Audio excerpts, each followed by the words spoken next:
Let's continue on with October Ogre. Okay, that's one of our calendar mysteries. We are going to read chapter 2 today. Yes, just chapter 2. Okay, we ready? Chapter 2, The Crabby Witch. Soon, all the kids had gone inside the haunted hotel. Only Bradley, Brian, Nate, and Lucy were still outside. I wonder what they're doing in there, Lucy said. Getting eaten up by the ogre, Nate muttered. The ogre is still outside, Brian said. I say we go in right now. I need candy. How about you, Nate? Lucy asked. Nate looked at the ogre standing in front of the hotel. Do you think it's really, really scary in there? He asked. I hope so, Brian said. Probably just average scary, Bradley said. The adults who planned this wouldn't want to scare us to death. Come on, Nate, Brian said. We're the last ones out here. Those other kids are going to steal the candy and get the prize. Nate took a deep breath. Okay, let's do it, he said. Awesome, Brian said, slapping Nate on the back. Nate stood as tall as he could. Who's afraid of some ogre, he said. Not us, they yelled. Then they marched toward the hotel entrance. They stopped about 10 feet from the ogre. Can I change my mind again, Nate whispered. No, Brian said. It does look real, Bradley whispered. Then he laughed. But ogres aren't real. It's just a costume, Lucy said. The kids walked over to the ogre. Welcome to the haunted house, the ogre said. Bradley thought he'd heard that deep voice before. Follow me. The ogre reached for the door. Bradley, Brian, Nate, and Lucy followed. The door groaned and the ogre pulled it open. The door groaned when the ogre pulled it open. The ogre tapped Bradley on the head. Are you supposed to be a box of laundry soap? He asked. No, Bradley stuttered. I'm Mount Rushmore. Cool, the deep voice said. Be careful inside. Again, Bradley thought he recognized the voice. Be careful of what? Nate asked. The ogre laughed. Everything. He stepped aside. Bradley in his cardboard box waddled through the door. Brian was right behind him, pushing his way in. Lucy was next, and Nate came last. He took very small steps. The first thing Bradley noticed was the fog. It was like walking into a cloud. Foggy mist was all around them. Bradley could barely see his feet. Follow the green footprints, the ogre said. Then the door creaked shut, and the kids were alone. What green footprints? Bradley whispered. The 4 kids were standing in the dark. Tiny lights on the ceiling blinked on and off through the mist.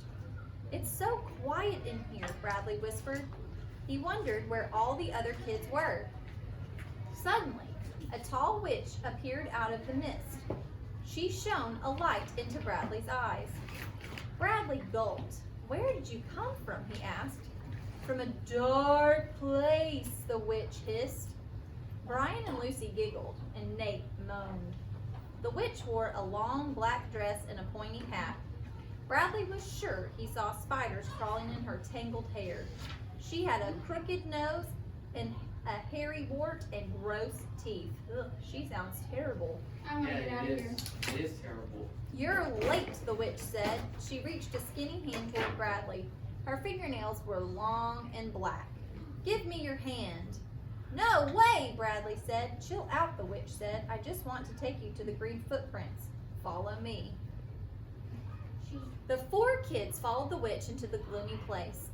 Miss Witch, Bradley said, what happened to the other kids who came in here? No questions, she said, pointing to the floor. Just follow these footprints. That's weird. Then the witch walked away. Why is she so crabby? Nate asked. Bradley saw big green footprints on the floor, glowing in the dark. They were in the hotel lobby. Bradley had been here lots of times, and he remembered all the nice furniture, the soft carpet, the potted palm trees. The manager, Mr. Linkletter, was funny and nice to kids. But now it was all different. The lobby had been turned into a big, dark cave. Most of the furniture was gone. A few couches and chairs were covered with white sheets. There was no Mr. Linkletter standing behind the counter. Foggy mist floated in the air. The room was as silent as a cemetery. I wonder where Luke and those other kids are, Bradley said. We're the only ones in here. The witch said to follow the footprints, Brian said, so let's go. He put a foot on one of the glowing prints. Lucy hurried after Brian. Bradley and Nate followed her, and the fog swirled around them. Bradley wished he had chosen a different costume. It was hard to walk inside a cardboard box. He also wished it weren't so dark. If the footprints hadn't been glowing, he wouldn't have been able to see them. The prince led the kids past the lobby counter, but there was no phone, no computer, and no big clock on the wall. Instead, there were spider webs hanging from the ceiling. There were big black spiders dangling from the webs. A mean-faced jack-o'-lantern sat where the phone used to be.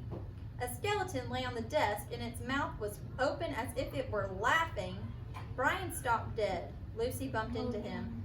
Oh no, Nate whispered. The ogre ate some kid and left a skeleton! Totally fake, Brian muttered. Skeleton? Look, it's made of plastic. Brian thumped the skeleton's arm. Suddenly, the skeleton sat up. It turned and faced the kids, shaking its bones. The 4 kids screamed and raced away. All right, we're going to stop there.